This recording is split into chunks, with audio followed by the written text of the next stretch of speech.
300 ಮಹೇಂದ್ರ ಥಾರ್ ಕಾರ್ಗಳನ್ನ ಸೇರಿಸಿದ್ರೆ ಎಷ್ಟು ಪವರ್ ಆಗುತ್ತೋ ನಮ್ಮ ಶಿಪ್ನ ಮೇನ್ ಇಂಜಿನ್ ಪವರ್ ಕೂಡ ಅಷ್ಟಿದೆ. ಹಡಗಿನ ಹೃದಯ ಭಾಗ ಅಂತಾನೆ ಕರ್ಸ್ಕೊಳೋ ಅಂತ ಶಿಪ್ನ ಮೇನ್ ಇಂಜಿನ್ ತೋರಿಸ್ತೀನಿ ಬನ್ನಿ ಇವತ್ತು. ಇದೇ ನಮ್ಮ ಹಡಗಿನ ಮೇನ್ ಇಂಜಿನ್. ಪ್ರತಿ ಒಂದು ಹಡಗನ್ನು ಮುಂದೆ ಓಡಿಸೋದಕ್ಕೆ ಈ ಥರದೊಂದು ಮೇನ್ ಇಂಜಿನ್ನು ಇದ್ದೇ ಇರುತ್ತೆ. ಇಂಜಿನ್ ಅಂದರೆ ನಮ್ಮ ಟೂ ವೀಲರು ಅಥವಾ ಕಾರ್ಗಳಲ್ಲಿ ನೋಡುವಂಥ ಸಣ್ಣ ಇಂಜಿನು ಅಲ್ಲ. ಈ ನಮ್ಮ ಮೇನ್ ಇಂಜಿನ್ನು ಆಲ್ಮೋಸ್ಟ್ ಒಂದು 4 ಫ್ಲೋರು ಇಲ್ಲ 5 ಫ್ಲೋರ್ನ ಅಂತಸ್ತಿನಷ್ಟು ದೊಡ್ಡದಾಗಿರುತ್ತೆ.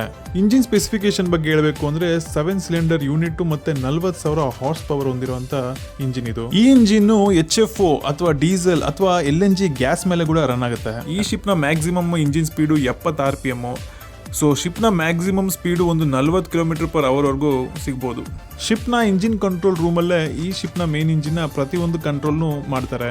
ಈ ಇಂಜಿನ್ನು ಕಂಪ್ಲೀಟ್ ಆಗಿ ಎಲೆಕ್ಟ್ರಾನಿಕ್ ಕಂಟ್ರೋಲ್ಡ್ ಇಂಜಿನ್ನು. ಸೊ ಇದರ ಪ್ರತಿಯೊಂದು ಆಪರೇಷನ್ಸ್ ಕೂಡ ಇಲ್ಲಿಂದಾನೇ ಮಾಡಬಹುದು. ಇದು ನಮ್ಮ ಶಿಪ್ನ ಮೇನ್ ಇಂಜಿನ್ ಸಿಂಪಲ್ ಡೀಟೇಲ್ಸ್. ನಿಮ್ಗೆ ಅರ್ಥ ಆಗಲಿ ಅಂತ ಸ್ಟಾರ್ಟಿಂಗ್ ಅಲ್ಲಿ ಅದಕ್ಕೆ ಹೇಳಿದ್ದು 300 ಥಾರ್ ಕಾರ್ಗಳ ಸಮಾನ ಈ ನಮ್ಮ ಮೇನ್ ಇಂಜಿನ್ ಅಂತ.